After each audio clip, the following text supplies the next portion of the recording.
And 3 times I was shipwrecked, night and day, hiding in the woods, on the run day and night as a fugitive, living on troubled waters and living among robbers and thieves, dwelling among people who disliked me. Could it be that there was something in Paul that the enemy of his soul wanted to hinder?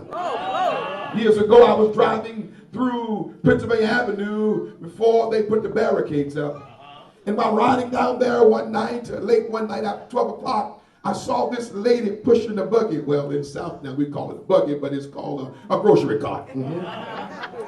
Become a little country there, but she was pushing this grocery cart, and she had in this grocery cart a bunch of whatnots, bags and plastic bags, and she was pushing it down by herself. And I saw these 3 approaching African-American men approaching her. So just out of reflex, because I didn't want to bother them, I locked my doors as they went by.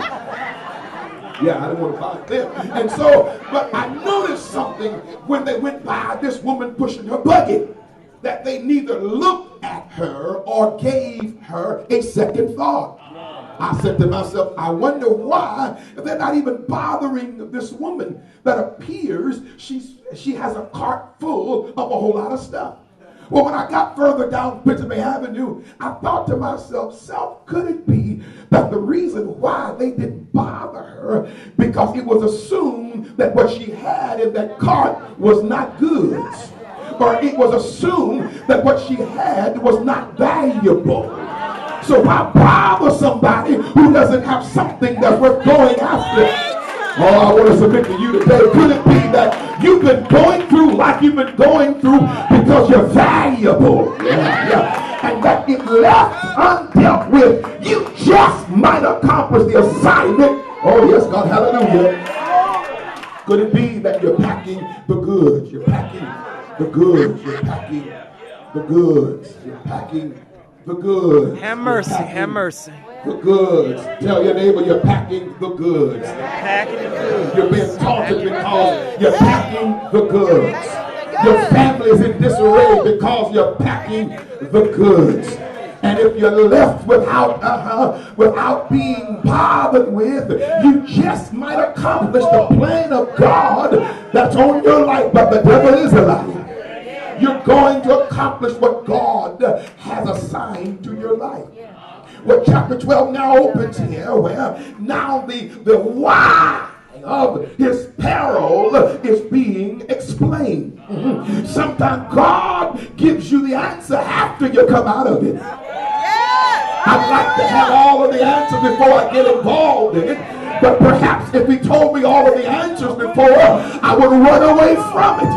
So God reserves the right to hold information until he gets you in the place like he wants you to be. I came to tell you today that a yes, Lord, opens a whole lot of things. Yes, it does. A yes, Lord, opened heaven, but a yes, Lord, also opened hell.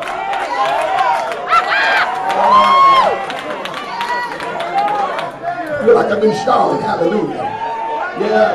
A yes, Lord, is something more than just a praise, or it's more than just an utterance of a tongue. It's when earth agrees with heaven, and heaven responds to earth. It's when the spirit man agrees with God, even though the fleshly man is saying no. But I came to submit to you, there is a yes in my soul. The late Mother Lillian Smith would say to us in prayer meeting, tell them yes till you mean yes. Sometimes you got to tell them yes though you really mean no. But if you tell them yes long enough, your spirit will overcharge your body. The spirit man will take hold of your flesh and cause you to come into the oneness of your yes. Can anybody say yes, Lord? Here in the text here, he reserves the right not to give him all of the answers, but he walks out the answer, or the answers are revealed as he walks them out. I taught school for a little bit, and there was a little girl whose name was Sue Ellen. All right. Elementary school there, was in the first grade, and so I was trying to teach them about the ABCs. You know, A is for apple, and B is for butterfly, and C is for cat, you know. And so I said, C is for cow. And so the little girl, Sue Ellen, raised her hand and said, Mr. P, what is that again? I said, it's a cow. And I was going on with the rest of the alphabet. She said, Mr. P, I have another question. I said, well, what is it? She says, why do we need a cow? I says, well, we need a cow so we can have some milk and we can have some meat. Some meat.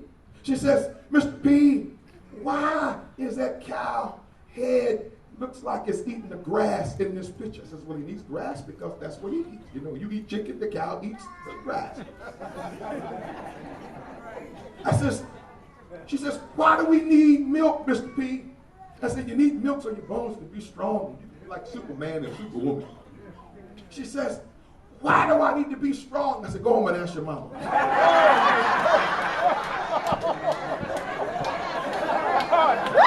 home and ask your mama.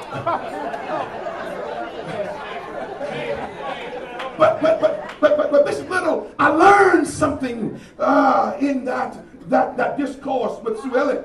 I discovered that why does not mean I'm challenging you.